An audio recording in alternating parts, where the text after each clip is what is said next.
जय श्री कृष्ण। आज इस वीडियो में चर्चा करते हैं नाग पंचमी के विषय में। नाग पंचमी क्यों मनाई जाती है, नाग पंचमी मनाने का क्या महत्व है, नाग पंचमी मनाने से क्या फायदा होता है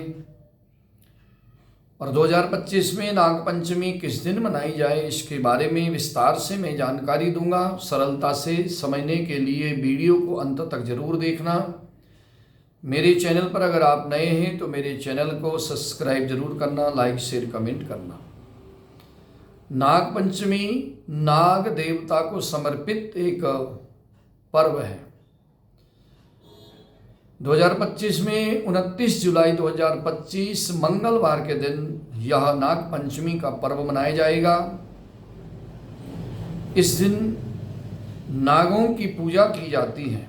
नाग देवता की इस दिन पूजा करने से नाग से भय नहीं होता, सर्पों से भय नहीं होता और खास करके जिनकी जन्म कुंडलियों में काल सर्प दोष का योग बना होता है उनको विशेष करके इस दिन नागों की पूजा करनी चाहिए। अगर हो सके मिल जाए तो नाग, जिंदा नाग लेकर के किसी से उसको मुक्त कर देना चाहिए, छोड़ देना चाहिए, तो उससे भी कुंडली में जो काल सर्प दोष होता है उसका दुष्परिणाम खत्म हो जाता है।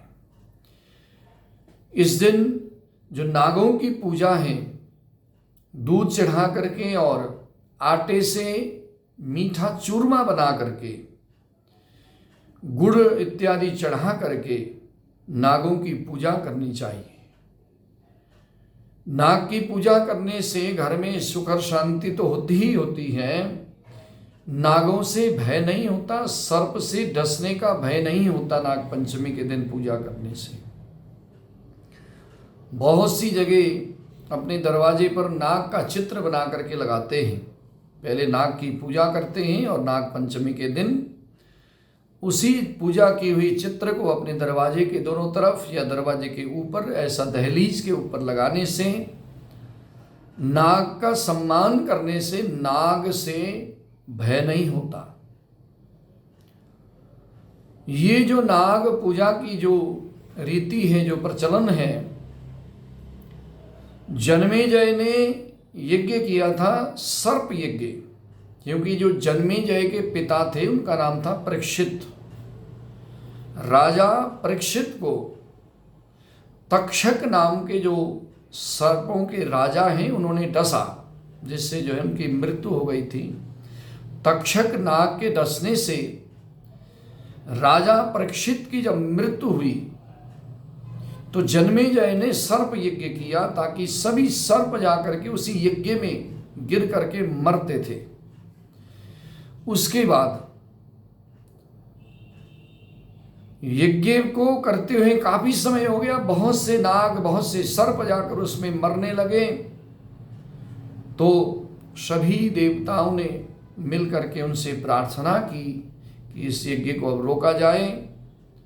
तो इसी दिन सर्पों के सम्मान में उस यज्ञ को, उस नाग यज्ञ को, उस सर्प यज्ञ को रोका गया था। इसलिए इस पंचमी के दिन नागों की पूजा करने का विधान है। नागों के सम्मान में इस पूजा को किया जाता है। खास करके दूध चढ़ा करके, मीठा चढ़ा करके नागों की पूजा करें, फूल चढ़ाएं और भगवान शिव की पूजा करें। भगवान शिव के पास में नाग बने होते हैं, उनकी पूजा करें। खास करके जो है इस नाग पंचमी के दिन कई महिलाएं भातृ पंचमी यानी कि भाई पंचमी के नाम से भी इसकी पूजा करती हैं। वो भी भाव वही है कि अपने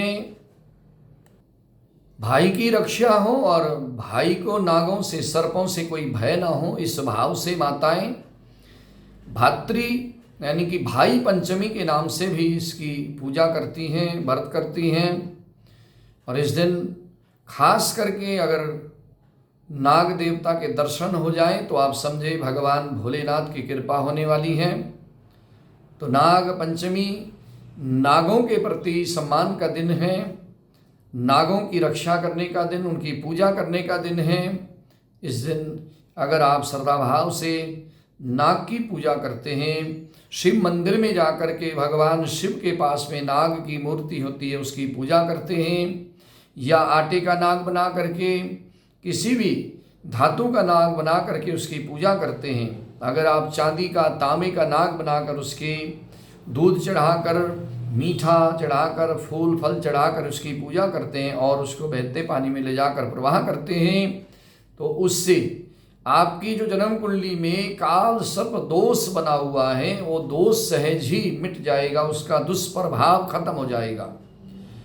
बहुत से लोग वहम में डाल देते हैं कि इतना इसका ये करना पड़ेगा, इस तरह ये कराना पड़ेगा। बहुत से हर तरह के लोग हैं और हर तरह के वहम में डालने वाले भी लोग हैं। तो सबसे सरल ये उपाय है कि आप नाग पंचमी के दिन अगर आपकी जन्म कुंडली में काल सर्प दोष बना हुआ है तो किसी भी धातु का, सोने चांदी का, सोने का, तांबे का या आटे का नाग बना करके, जोड़ा, नाग का जोड़ा बना करके उसकी पूजा करके, दूध चढ़ा करके, मीठा आटे का चूरमा मीठा बना करके और उसमें फूल इत्यादि चढ़ा करके उस नाग देवता की श्रद्धा भाव से पूजा करके उसको बहते पानी में जा करके डाल दीजिए। उससे आपकी जो कुंडली में काल सर्प दोष बना हुआ है उस दोष का दुष्परिणाम, दुष्प्रभाव खत्म हो जाएगा।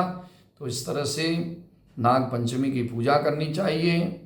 2025 में 29 जुलाई 2025 मंगलवार के दिन नाग पंचमी की पूजा करें। नाग देवों के सम्मान में, नागों के, सर्पों के सम्मान में ये पूजा की जाती है।